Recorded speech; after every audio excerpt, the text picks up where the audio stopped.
안녕하세요.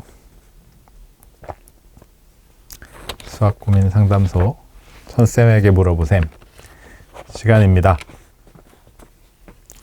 오늘도 많은 분들의 수학 고민을 함께 해결해 보도록 하겠습니다. 질문을 많이 주셨어요. 네. 방학 때는 질문이 좀 줄었었는데 방학 끝나고 나니까 다시 질문이 좀 많이 늘었네요.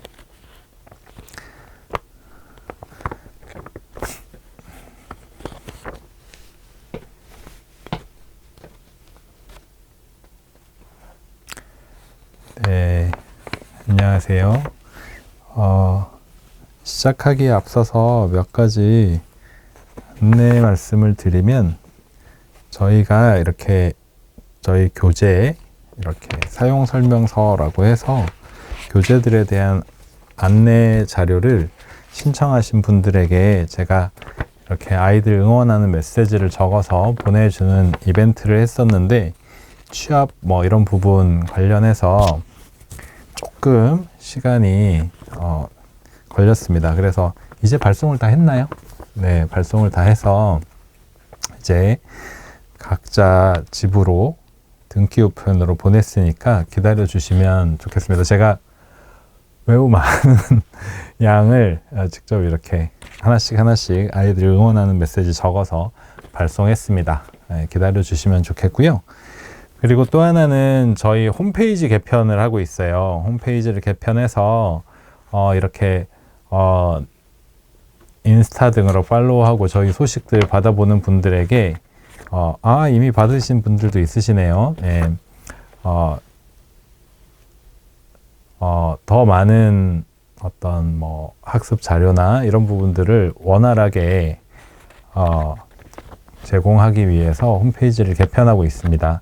다시 개발하고 있어요. 그래서 다음 달 10월 정도면 새로운 홈페이지가 열립니다. 그때 되면 홈페이지를 통해서 또 저희가 이렇게 드릴 수 있는 자료들이나 정보나 이런 것들을 제공할 예정입니다. 그리고 마지막으로 하나, 따플 5학년, 6학년 교재 개발이 지금 앞에도 이제 교재 너무 좋다고 칭찬해 주셔서 응원해 주시고 해서 감사하고요.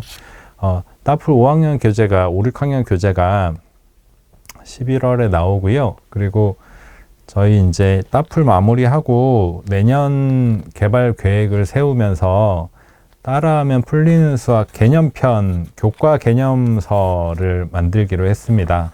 그래서 내년에는 몇 학년부터 나올지는 구체적인 계획을 세워봐야 되겠지만, 이제 수학 출판사로서 아이들 교재를 어떤 교재를 개발하고 어떤 교재가 필요하다 이런 부분들을 이제 고민을 많이 했고, 저 같은 경우는 이제 수학 출판사를 하는 이상은 개념서 개발도 당연히 해야 된다고 생각해요. 그리고 이제 저는 수학 기본서가 너무 제일 기본적인 것들을 문제만 풀게 한다. 개념서라는 건 사실 그 기본적인 개념들을 어떻게 이해하고 어떻게 익히게 해서 다음으로 가는 문제들을 해결하게 하는데 어떤 부분들이 중요하다라고 잘 익히게 하는 게 진짜 개념서일 거잖아요. 그래서 개념서를 고민을 해서 따라하면 풀리는 수학의 이름을 그대로 가지고 가서 개념서, 심화서, 이렇게 개념서, 심화, 유형서, 지금 나온 교재가 심화서가 될 거고요. 그리고 그 앞에가 개념서가 되는 교과 수학도 개발을 하기로 결정을 했습니다. 네, 그렇게 해서 먼저 그걸 개발하기로 했고요. 그리고 중등 따풀이나 중등 원리셈 이런 부분들도 검토하고 있고, 그런 부분들도 이제 순서만 이제 달라지지 결국 만들어야 될 책들이 아닌가, 그렇게 생각하고 있습니다. 일단은 저희 회사에서 결정하기는 따라하면 풀리는 수학, 초등 수학 개념서, 초등 교과 개념서죠. 개발을 하기로 했다는 소식을 알려드리면서 오늘 시간을 시작하도록 하겠습니다. 자, 시작해 볼게요. 첫 번째 사연입니다. 4학년 남자아이입니다. 구몬으로 영어 수학하고 있고 공부방 다니면서 하고 있는데 점점 영어랑 수학을 많이 어려워하네요. 처음 문제집 시작할 때 어떤 게 좋을지 선생님께 여쭤보고 싶어요. 영어는 교과 과목 연계된 문제집으로 골랐는데 수학은 뭘 해야 할지 모르겠어요.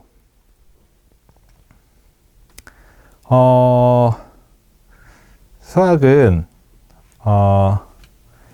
교과 수학을 선택을 하셔야죠. 그런데 구몬을 하고 있다고 하면 구몬 영어 수학은 기본기를 다져주는데 꾸준히 공부했을 때 기본기를 다져주는데 도움이 되죠. 근데 공부방에서 어떤 부분을 하고 있는지 잘 모르겠지만 지금 4학년이면 일단 영어를 선택하신 것처럼 수학도 교과로 살펴보셔야 돼요. 네, 교과로 살펴보시는데 예를 들면 예전에는 10몇 년 전에는 천재교육의 우등생 해법이 교과 문제집 중에 제일 잘 팔리는 책 중에 하나였습니다. 응용서이면서 문제가 풍부하게 나와 있고 유형이 잘 나와 있고 그런 책이었어요. 근데 이제 지금은 뭐 우등생 해법도 좋은데 디딤돌 같은 경우는 잘 나눠져 있거든요. 난이도 별로 잘 나눠져 있어요. 그래서 제가 만약에 따라하면 풀리는 수학 개념서가 있으면 그걸 한번 보셔라 이렇게 말씀드리고 싶지만 지금 구몬으로 시작했고 좀 어려워한다고 하면 지금은 따라하면 풀리는 초등수학은 심화서이기 때문에 당장은 좀 어렵지 않을까 싶습니다. 그러면 디딤돌 응용편 구몬으로 기본기는 하고 있으니까 디딤돌 응용편을 일단 먼저 추천을 해드리고요. 그리고 어려워한다라는 것은 결국은 기본 개념을 하고 어떤 문제들을 해결하는 데 있어서 징검다리가 되어야 될 개념들과 요구되는 어떤 문제 해결 방법 이런 것들이 있거든요. 그러니까 그런 부분들은 사실 따라하면 풀리는 수학도 살펴봐 주시면 좋겠다. 이용할 수 있습니다. 근데 지금 어려워한다고 해서 또 어려워할까 봐 걱정이 돼서 바로 추천해 드리기는 좀 어려울 것 같고요. 일단 응용서에서 디딤돌 응용 그리고 비슷한 수준인 우등생 해법이 생각나요? 이 두 가지 책 한번 살펴보시고 골라보시면 좋을 것 같습니다. 교과로 선택하세요. 다음 질문입니다. 4학년 아이 엄마입니다. 아이는 5학년 1학기 기응 4단원 약분과 통분을 풀고 있어요. 심화 유형 부분 중 1g에 들어가는 양 비교하기 개념을 이해하기 어려워합니다. 이거는 6학년까지도 어려워해요. 근데 이 부분은 나중에 비와 비율을 배우면 좀 더 수월하게 할 수 있긴 하거든요. 자, 일단 문제를 구체적으로 적어 주셨어요. 달걀 100g당 14g의 단백질. 자, 달걀 100g당 14g의 단백질이 있고 두부 300g당 24g의 단백질이 있어. 어디에 단백질이 더 많을까? 이렇게 해서 이제 1g당 단백질의 양을 비교해라. 이렇게 물어보는 문제예요. 말씀드린 것처럼 비와 비율을 배우고 나면 이걸 나중에 이렇게 배우죠. 100일 때 14 되는 양과 300일 때 24 되는 양, 뭐 이렇게 비로 나타내고 비교한다 이렇게 배우죠. 근데 비를 배우기 전에 사실 비라는 거는 되게 기술적으로 이제 넘어가는 부분이 있고요. 4학년, 5학년 요 시기에 5학년 내용을 배우면서 분수에 대한 학습이 거의 나눗셈까지 안 배우더라도 분수에 대한 학습이 통분, 약분까지 되고 나면 양을 비교하는 걸 할 수가 있죠. 그런데 아이들이 어떤 부분을 어려워하느냐? 얘를 얘로 나눠요. 얘를 얘로 나눠요. 뭐 이런 부분들을 어려워해요. 그래서 제가 아이들 가르칠 때 이런 예시를 어떻게 들어주냐 하면 이렇게 들어주고 있습니다. 저 같은 경우는 좀 작은 자연수로 해보자. 작은 자연수로 해보면 만약 달걀이 1g 있는데 여기에 어떤 비교해야 되는 게 0.2다. 1g은 너무 좀 극단적인가요? 10g 있을 때 2g이 있는 것과 두부 20g이 있을 때 5g이 있는 거, 이런 걸 비교한다 라고 하면, 이것도 똑같이 10으로 바꾸었을 때, 2로 나눠서 10으로 바꿨을 때 이게 2.5다 이렇게 비교하는 방법도 있거든요. 이렇게 비교하는 방법도 있죠. 단위를 똑같이 만드는 거죠. 똑같이 이렇게 비교하는 방법도 있습니다. 근데 분수 배우면서 이거를 왜 하느냐, 분수 배우면서 하는 이유는 이렇게 비교하지 않고, B처럼 이제 하는 건데, 이렇게 하지 않고 한쪽을 나누는 건데, 자, 얘가 얘의 몇 배가 되는지, 실제로 이제 자연수 배가 되는 건 아니에요. 2분의 1배, 3분의 1배 이렇게 나올 수도 있는데, 몇 배가 되는지 살피는 계산 방법이 100분의 14, 얘는 300분의 24 이렇게 하는 거거든요. 이렇게 할 때 분수 사용의 분수를 사용하는 개념이나 분수의 의미, 아니면 분수의 유용함, 이런 부분들을 이제 아이에게 설명해 주면 좋은데, 이걸 이렇게 설명을 해 주는 거죠. 자, 조금 전에 제가 말씀드린 것처럼 분수라는 것은 이렇게 나타내면 얘를 약분해서 100분의 8 이렇게 나타낼 수가 있어요. 그래서 똑같이 100일 때 14이고 8이다 이렇게 나타낼 수가 있는 거죠. 그런데 이거를 분모 분자를 100으로 약분하면 어떻게 돼요? 100으로 약분을 하면, 사실은 소수로 쓰지 않지만 약분을 한다라고 하면 0.14, 얘는 1분의 0.08 이렇게 나타낼 수가 있죠. 분수의 약분 통분을 배우고 나면 어떤 두 양을 비교할 때 분수를 사용할 수 있는데, 기준이 되는 양, 분수도 비에 대한 개념을 가지고 있잖아요. 나중에 비율을 분수로 하잖아요. 그래서 기준이 되는 양, 여기에 대해서 비교할 거야 얘가 얼마나 있는지, 여기에 대해서 비교할 거야 얘가 얼마나 있는지, 이것들을 분수로 기준량, 비교량 이렇게 분수로 나타내면, 지금과 같이 약분을 해가지고 얘가 1일 때 얼마야, 얘가 1일 때 얼마야 이렇게 나타낼 수가 있는 거예요. 분수로 나타내면. 그래서 분수로 나타내어서 비교해서 풀게 됩니다. 분수의 개념 중에 비율이라는, 이건 나중에 배우는데, 비율을 나타낸다. 기준에 대해서 얼마나 가지고 있는지를 비를 나타낸, 그 양을 나타낸다 라는 개념을 가지고 있어서, 이렇게 계산을 하면 마지막에 약분하면 얘가 1일 때 얼마지, 얘가 1일 때 얼마지라는 걸 이렇게 값으로 비교할 수가 있는 거죠. 그래서 분수로 계산하면 두 양의 비교가 쉽다라는 거예요. 얘에 대해서 몇 배나 되지, 얘에 대해서 몇 배나 되지, 이게 나눗셈이잖아요. 나눗셈은 분수로 분자 나누기 분모로 표현할 수 있고, 그리고 약분해 나갔을 때 결국 얘가 1일 때 얼마지, 얘가 1일 때 얼마지로 나타내어지기 때문에 이렇게 분수로 나타내어서 할 수 있다라는 예시를 아이와 함께 보여주고 이해하면, 아이가 이럴 때는 분수로 해야 되겠구나. 그래서 이게 얼마일 때 얼마일 때 얼마인데 얘가 1g당 얼마야, 또는 1g당 얼마라는 말도 필요 없죠. 문제에서 달걀은 이렇고 두부는 이렇습니다.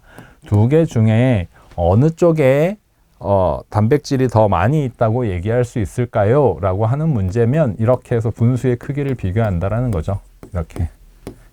이렇게 해서 분수의 크기를 비교한다는 거죠. 이유는 이렇게 약분을 하면 1당 얼마, 1당 얼마라는 값으로 나타낼 수 있기 때문에 이렇게 되는 거죠. 이게 아까 제가 자연수에서는 이런 식의 표현이 가능해요. 빵을 만드는데 밀가루 1g당 설탕 3g을 넣는 레시피와 밀가루 3g당 설탕 15g을, 이게 말이 안 되지만 일단 예를 그렇게 들어볼게요. 밀가루 3g당 설탕 15g이 들어가는 레시피가 있다 라고 할 때 설탕이 어느 쪽에 더 많이 들어가지? 라고 하면 굳이 분수를 하지 않더라도 아이들은 직관적으로 이거는 설탕을 3배나 집어넣고 이거는 설탕을 5배나 집어넣네 하니까 밀가루의 양에 비해서 설탕이 5배, 3배가 돼요 라고 직관적으로 해요. 속력 문제나 이런 부분들도 결국 다 비기 때문에 1m 뭐 1초에 얼마 갑니다. 뭐 3초에 얼마 갑니다 하면 이게 직관적으로 몇 배가 되니까 이렇게 이제 계산할 수 있거든요. 이게 자연수로 몇 배가 될 때는 이제 4학년 수준이 되는 거고 계산 방법은 어차피 똑같다. 분수를 배우고 나면 요렇게 되는 계산 결과인 거죠. 그래서 제가 아까 처음에 그런 예를 들었던 거예요.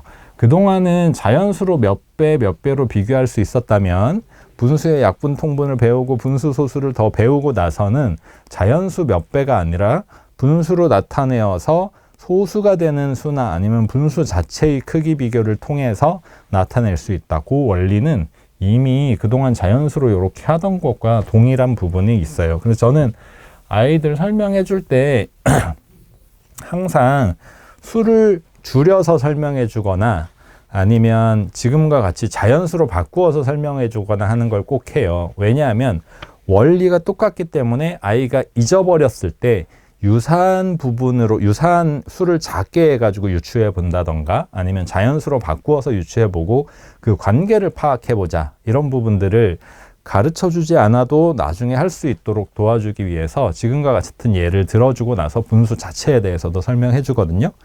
그런 부분들을 한번 해보시면 아이가 이해할 수 있지 않을까 싶습니다. 요거는 아까 말씀드린 것처럼 6학년에 올라가서 비율이라는 개념을 배우고 나면 조금 더 B는 비율로 나타낼 수 있어. 그 비율은 기준량 대 비교량으로 기준량을 분모에 넣고 분자에 비교량을 넣으면 그게 바로 비교하는 양인 비율인 거야 라고 6학년에 추가적으로 배우게 됩니다. 그거 하기 전에는 이렇게 분수는 분자 나누기 분모고 분수의 크기 비교는 이렇게 하고 이런 부분들로 쭉 설명을 해주면 아이가 이해할 수 있을 거예요.